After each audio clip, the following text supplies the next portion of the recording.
আসসালামু আলাইকুম, কেমন আছেন সবাই? আলহামদুলিল্লাহ ভালো আছি। চলে এসেছি আমি আজকে নতুন আরেকটি রেসিপি নিয়ে, সেটি হলো চিকেন বিরিয়ানি। আমি কিভাবে বিরিয়ানি রান্না করি সেটি আপনাদের সাথে আজকে শেয়ার করব। প্রথমেই আমি সবগুলো উপকরণ রেডি করে নিলাম। এখন একটি হাঁড়ি বসিয়ে দিলাম চুলার হাঁড়িতে আমি এখন তেল দিব। তেল দিয়ে তেলটা গরম হলে এর মধ্যে পেঁয়াজ দিয়ে দিব। পেঁয়াজ প্রথমে আমি লাল লাল করে নিব বেরেস্তার জন্য। বেরেস্তা করা পেঁয়াজগুলো উঠিয়ে এর মধ্যে আমি এখন মাংসগুলো ঢেলে দিব। এই তেলের মধ্যে মাংস রান্না করলে সেই মাংসটা খেতে খুবই সুস্বাদু হয়, আর মাংসগুলো ভাজা ভাজা হয়, মজা লাগে খেতে। আমি ব্রয়লার মুরগি দিয়ে বিরিয়ানিটা রান্না করব, এজন্য আমি এটা আগে তেলে ভেজে নিচ্ছি, তাহলে বিরিয়ানির মাংসটা খেতে মজা লাগবে। এখন আমি দিয়ে দিলাম পরিমাণ মতো লবণ এবং পরে দিয়ে দিব টমেটোটা দিয়ে ভালো করে নেড়ে চেড়ে তারপর আমি আদা রসুন বাটা, তেজপাতা, এলাচি এগুলো দিয়ে দিলাম এবং দিয়ে দিলাম বিরিয়ানি মশলাটা পরিমাণ মতো দিতে হবে, কারণ বিরিয়ানি মশলা বেশি হয়ে গেলে তাহলে মাংসের মধ্যে একটু গন্ধ লাগবে। এখন আমি দিয়ে দিলাম টমেটো সস এবং টক দই। এখন আমি একটু মরিচের গুঁড়া দিয়ে দিলাম। মরিচের গুঁড়ার পরিমাণটা আমি একটু কমিয়ে দিয়েছি, কারণ বাচ্চারা খাবে, একটু ঝাল ঝাল হলে আমার খেতে ভালো লাগে, কিন্তু আমি ঝাল দিইনি। এখন আমি মাংসটা ভালো করে নেড়ে চেড়ে এটা আমি ঢাকনা দিয়ে দিব। ঢাকনা দিয়ে 15-20 মিনিট পর আমি দেখে নিলাম মাংসটা প্রায় হয়ে এসেছে। এখন আরেকটু পানিটা শুকিয়ে ফেলবো। এই ফাঁকে আমি চালটা ধুয়ে নিলাম, চালটা ধুয়ে ছেঁকে রেখে দিব। আমি এখানে 1 কেজি পরিমাণ চালের বিরিয়ানি রান্না করছি, আর মাংস নিয়েছি প্রায় 1.5 কেজির মতো। পোলাও বা বিরিয়ানি রান্না করার জন্য যদি রান্নার আধা ঘন্টা আগে চালটা ভিজিয়ে রাখা হয় এবং ধুয়ে রাখা হয়, তাহলে বিরিয়ানিগুলো ঝরঝরা হয়। এখন আমার মাংসটা হয়ে গিয়েছে, আমি এখন এগুলো ভালো করে একটু নেড়ে চেড়ে নিব।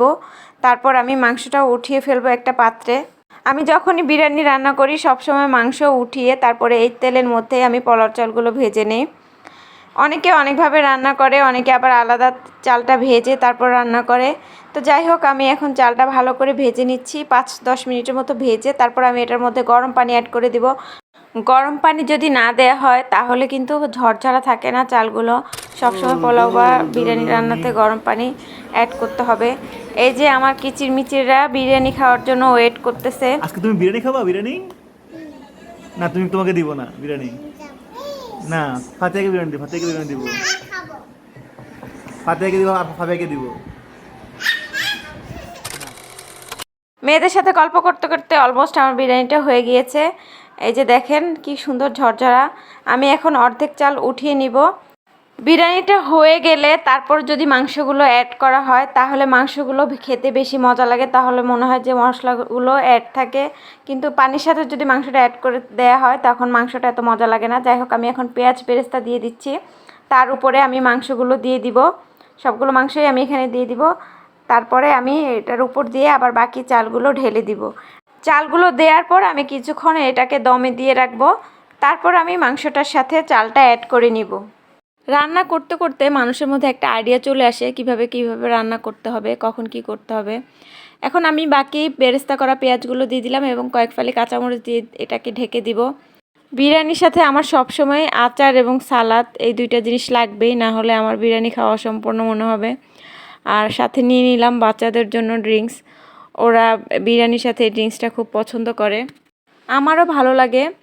এখন আমার বিরিয়ানি রান্নাটা কমপ্লিট হয়ে গিয়েছে। আমার রান্না শেষে আমি 10 মিনিট চুলার আগুন নিভিয়ে তারপরে আমি বিরিয়ানিটা নেড়ে চেড়ে নিব, তাহলে চালগুলো ঝরঝরা থাকে। সাথে সাথে নেড়ে নিলে কিন্তু চালগুলো নরম হয়ে যায়। এই যে দেখেন আমার বিরিয়ানি মিক্স করার পরে এইরকম দেখতে হয়েছে। কেমন হয়েছে কমেন্টে অবশ্যই আমাকে জানাবেন। আমরা এখন খাওয়ার জন্য আমি খাবারগুলো পরিবেশন করছি, আর আমার মেয়েরা খুবই এক্সাইটেড। ওরা যদি দেখে যে ভিডিও করতেছি তাহলে ওরা খুবই এক্সাইটেড থাকে। এখন আমি এটাকে ওদের প্লেটটা সাজিয়ে দিচ্ছি খাওয়ার জন্য। ওরা কতটুকু খাবে জানি না, কিন্তু এভাবে সাজিয়ে দিলে ওরা খুব পছন্দ করে। বিরিয়ানিটা খেতেও মাশাআল্লাহ খুব সুস্বাদু হয়েছিল। আমি আগে থেকেই বলে দিচ্ছি, কারণ আমি ভয়েসটা দিচ্ছি খাবার পরে। বিরিয়ানি খেতে কে কে পছন্দ করেন অবশ্যই আমাকে কমেন্টে জানাবেন। আমার মেয়েদেরকে পরিবেশন করে দিলাম, ওরা এখন খেয়ে নিচ্ছে। কেমন আছে ভাইজা? টেস্টি। আজকের ভিডিওটি এ পর্যন্তই। আমার ভিডিওটি যদি ভালো লেগে থাকে অবশ্যই আমার পেজটিকে ফলো করবেন, আমার চ্যানেলটিকে সাবস্ক্রাইব করবেন এবং আমার ভিডিওটি শেয়ার করে দিবেন। সবাই ভালো থাকবেন। আসসালামু আলাইকুম।